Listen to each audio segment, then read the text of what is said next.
Hello, welcome to Adventures in Pop. My name's Simon Jacobs, and we're going to get straight down to the nitty gritty of a couple of things to talk about this time round. One, you've probably heard it already, but I want to talk a little bit about a new policy from Spotify for 2024, which is going to be interesting. And I want to share with you a slightly new version of an old song this time, just to enjoy for the weekend. Nothing more than that.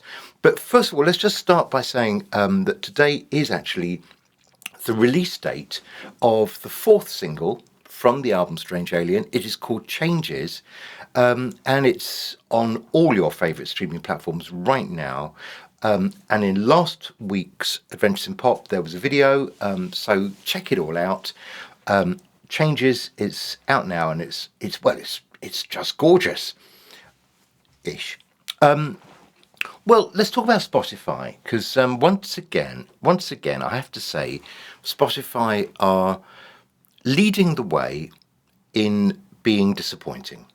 I don't know really where this idea has come from, but the change in policy that has kind of hit the news this week, and you might have heard this already, and apologies if you have, I'll keep it quick, but they think that it'd be a very, very good idea not to pay any income to any artist for any piece of music that has been streamed less than 1,000 times.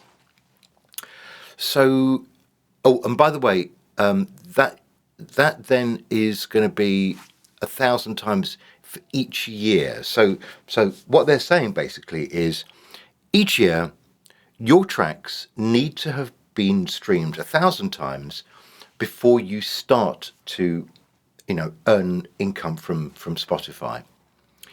I think their rationale for this is that it's going to save them a whole load of bother and hassle because obviously, if you think about all the artists all over the world who are uploading billions of songs to Spotify, probably there are, literally tens, hundreds of thousands that don't get to 1,000 streams. And they're probably thinking it's kind of, for the small amount of money that actually is at stake here, maybe it's not worth the admin of getting £22 to somebody or £11.30 to somebody. I think it's quite problematic because if you look at it when you look at it like that, you think, okay, well, who cares? I do care actually. Partly because I think if you've earned it, even if it's only 5p, you've earned it. Somebody should be paying it to you.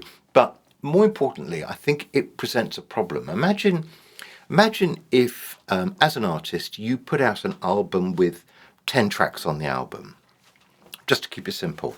And every one of those 10 tracks is streamed 950 times.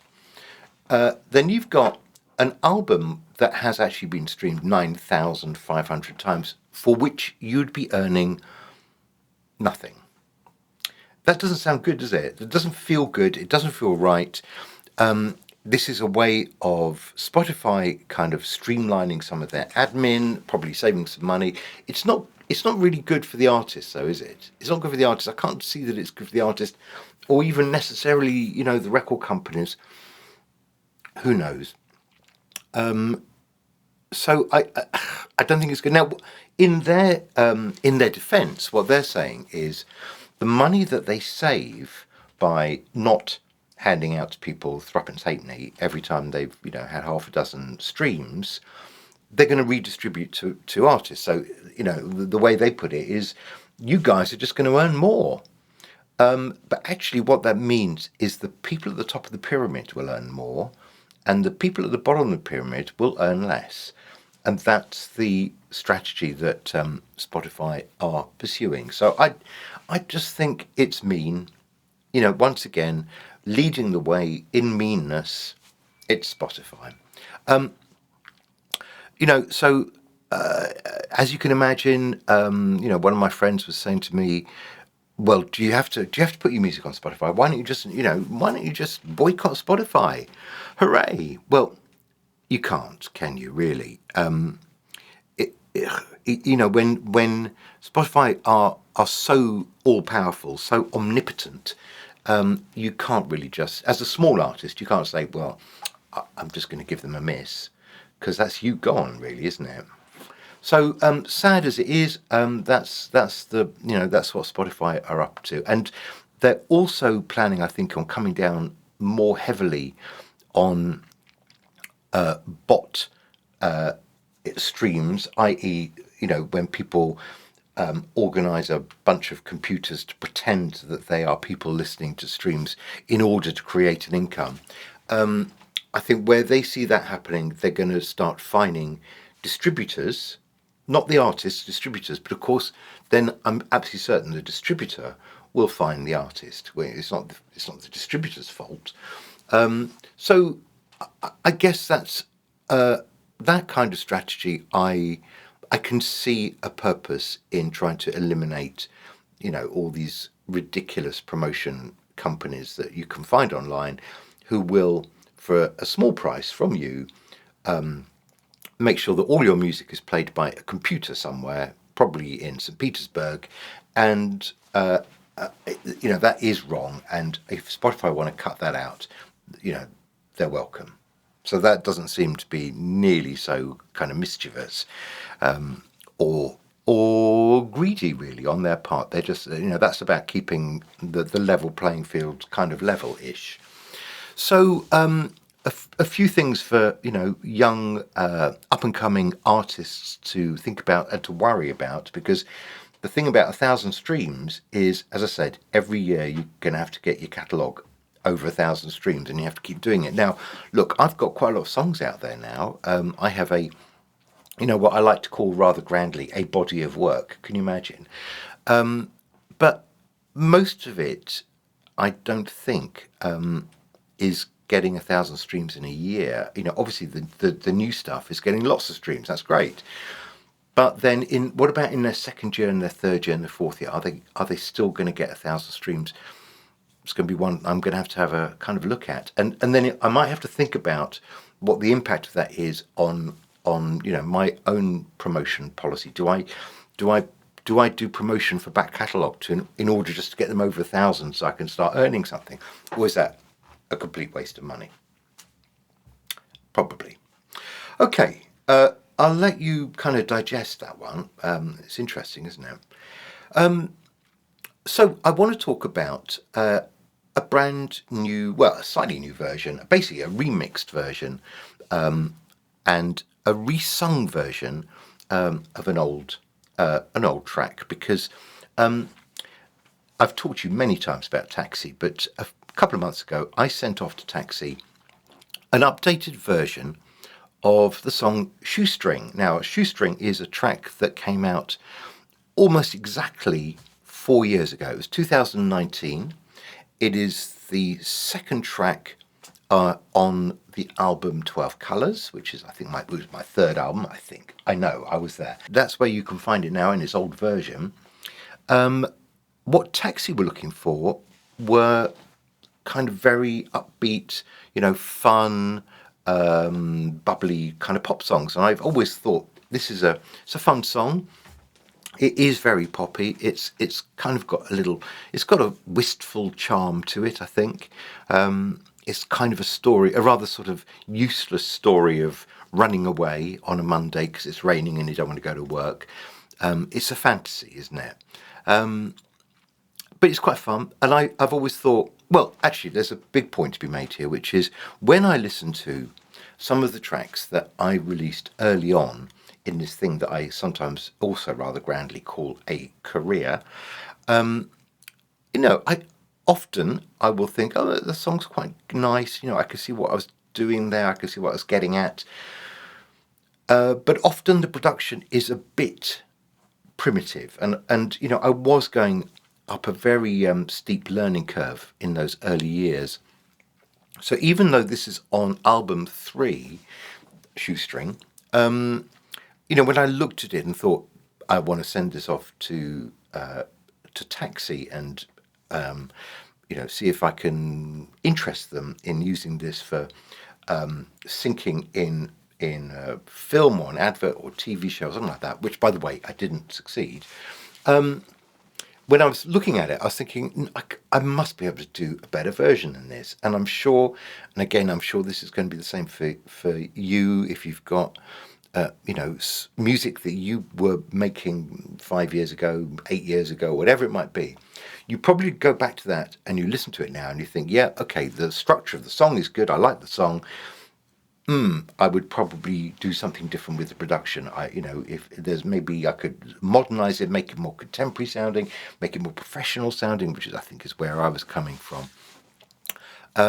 So I did have some fun with it. I, went back to the original recording, didn't change everything, but did change some of the sounds, some of the mix, and certainly some of the vocals, and just wanted to give it a bit more, just a bit more life. So I think when I listen to some of those old tracks, the criticism I have occasionally is that they sound a bit two-dimensional, and I'm trying to make things sound, big and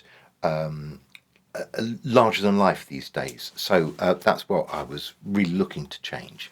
So look, I'm going to just leave you with the new version of Shoestring. I'm going to pop it with the original video because the video was fun, and let you have a listen. And you tell me what you think. I love getting comments from you.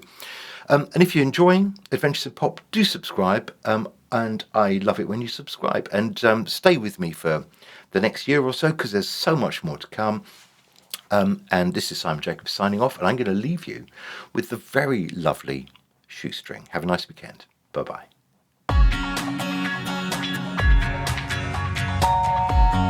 Oh no, it's Monday, and look at the time. The bus doesn't come, the sun doesn't shine, and I don't believe I can do this year after year. So I got a plan, I've got an idea.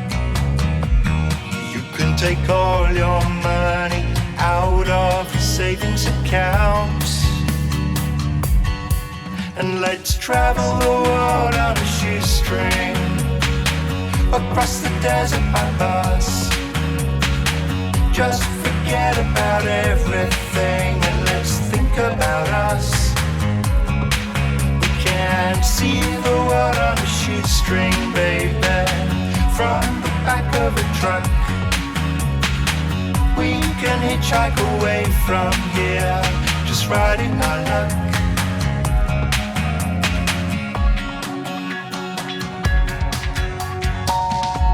And just bring your passports, we're traveling lights. We're going where it's always warm, so we'll be alright. And I'll pack a sandwich case we wanna bite, and don't tell your family or friends we're going tonight. It's an adventure, a chance we must take while we're young. And let's travel the world on a shoestring, the world on a shoestring, on the roof of a train, the roof of a train. Travel for hundreds of miles, we don't need to explain, don't need to explain. And see the world on a shoestring, the world on a shoestring. We don't need a phone, we don't need a phone. Let's go a long way away and never come home, and never come home. I've got a rucksack, we'll need some comfortable shoes.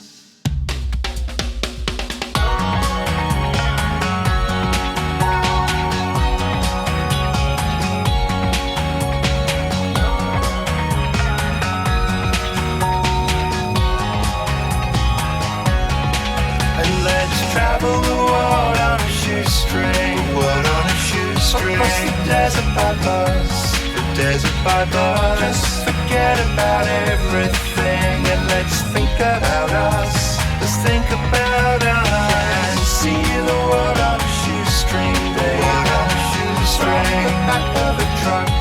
The back of a truck. We can hitchhike away from here. Just riding our luck. Just riding our luck.